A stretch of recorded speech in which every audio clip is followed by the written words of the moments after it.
গণহত্যার দায়ে শেখ হাসিনার বিচার করতে হবে, আব্দুল কাদের ভূঁইয়া জুয়েল। মোহাম্মদ বাদল মিয়ার পাঠানো তথ্যচিত্রে দেখুন বিস্তারিত। গণহত্যা ও গণতন্ত্র ধ্বংসের দায়ে শেখ হাসিনা ও তার দোসরদের দ্রুত গ্রেফতার করে বিচারে মুখোমুখি করার দাবি জানিয়েছেন বিএনপি নির্বাহী কমিটির স্বেচ্ছাসেবক বিষয়ক সহ সম্পাদক ও ছাত্রদলের কেন্দ্রীয় কমিটির সাবেক সভাপতি আব্দুল কাদের ভূঁইয়া জুয়েল। শুক্রবার নরসিংদীর বেলাবু উপজেলার সল্লাবাদ ইউনিয়ন বিএনপি কর্তৃক আয়োজিত কর্মী সভা ও জনসংযোগকালে প্রধান অতিথির বক্তব্যে অন্তর্বর্তী সরকারের প্রতি তিনি এ দাবি জানান। দলের নেতাকর্মীদের উদ্দেশ্য করে তিনি আরও বলেন, দলের সাইনবোর্ড ব্যবহার করে যদি কেউ অপকর্মে জড়িত হয় তাদের স্থান দলে নেই, তাদের প্রয়োজনে আইনের আওতায় আনা হবে। কোনো প্রকার অন্যায় জুলুম করবেন না, এটা সবসময় মনে রাখবেন। তিনি বলেন, বিএনপি আগামীতে জনগণের ভোটে নির্বাচিত হয়ে রাষ্ট্রীয় ক্ষমতায় আসলে দল ও অঙ্গ সংগঠনের কেউ কোনো অন্যায় করে পার পাবে না। দলের শৃঙ্খলা ভঙ্গের ক্ষেত্রে বিএনপির ভারপ্রাপ্ত chairman Tarique Rahman zero tolerance নীতি নিয়েছেন। তিনি ইতিমধ্যে স্পষ্ট বার্তা দিয়েছেন। তারেক রহমান বলেছেন, মানুষের পাশে থেকে ইতিবাচক কাজের মধ্য দিয়ে তাদের মন জয় করতে হবে। অন্তর্বর্তী সরকারের উচিত অবিলম্বে শেখ হাসিনাকে দেশে ফিরিয়ে এনে তার বিচার করা।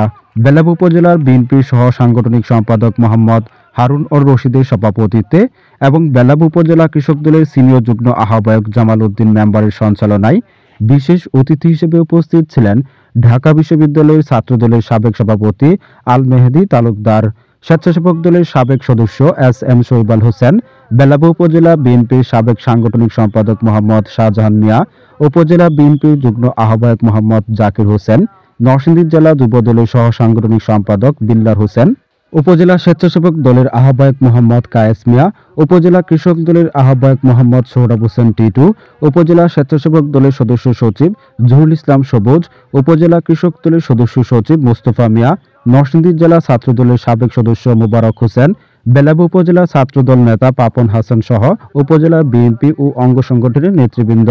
আমাদের নেত্রীকে এবং আমাদের নেতা জনাব তারেক রহমানকে মাইনাস করার চেষ্টা করেছে, পারে নাই। 17 বছর কিন্তু আমরা লড়াই করেছি। 17 বছর লড়াই করে শেখ হাসিনা বাংলাদেশ থেকে পালিয়েছে।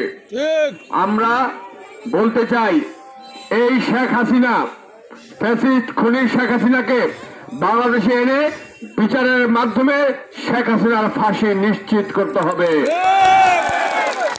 শেখ হাসিনার দোষর যারা, অপরাধী যারা, তাদেরকে বিচার করে বাংলাদেশে বিচার নিশ্চিত করতে হবে। শেখ হাসিনার প্রেতাত্মাদের এখনো যারা শেল্টার দিয়ে, এখনো যারা সহযোগিতা করে আবার আওয়ামী লীগকে পুনর্বাসন করতে চাচ্ছে, তাদেরকেও শাস্তির আওতায় আনতে হবে। প্রিয় বন্ধুরা, আমরা বলতে চাই, আমাদের সাথে যারা আমরা আছি, বলতে চাই, রাজনীতি চাঁদাবাজি করার জন্য নয়, রাজনীতি মানুষের উপর জুলুম করার জন্য নয়, রাজনীতি নিজেকে শোষকের পর্যায়ে নেয়ার জন্য নয়।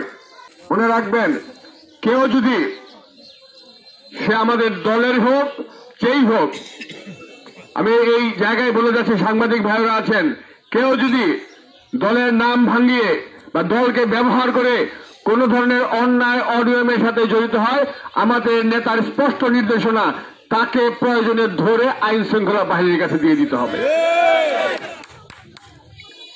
আমরা সামাজিকভাবে যদি বিচার করতে পারি, আপনারা করবেন। যদি করতে না পারেন, আপনার থানা আছে, ইউনিয়ন অফিস আছে, প্রয়োজনে প্রশাসনের কাছে সহযোগিতা নেবেন, কিন্তু দলের নাম ব্যবহার করে কেউ অন্যায় করতে পারবে না। আপনার এবং আপনার হয়তো ছোট্ট ভুল দলের জন্য অনেক বড় ক্ষতির কারণ হতে পারে। মনে রাখবেন, আপনার দলের নেত্রী দেশনেত্রী বেগম খালেদা জিয়া, মনে রাখবেন আপনার দলের নেতা বিএনপির ভারপ্রাপ্ত চেয়ারম্যান তারেক রহমান, ওনারা যা ভাবেন, ওনারা চিন্তা করেন, আপনারা আমাকে কিন্তু সেটাই ভাবতে হবে, সেটাই চিন্তা করতে হবে।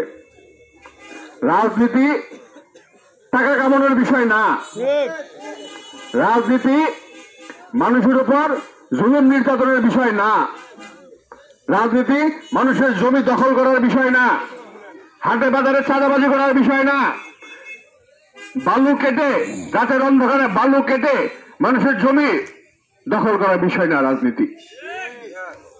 আমি বলবো আপনারা এই বিএনপি নিবেদিত প্রাণ কর্মীরাই কিন্তু বিএনপিকে টিকিয়ে রেখেছেন। আপনাদেরকে কিন্তু সজাগ থাকতে হবে, ভ্যানগার্ডের ভূমিকা নিতে হবে। নিজেরা তো করবেনই না, অন্য কেউ যেন করতে না পারে সেজন্য আপনাদেরকে পাহারা দিতে হবে।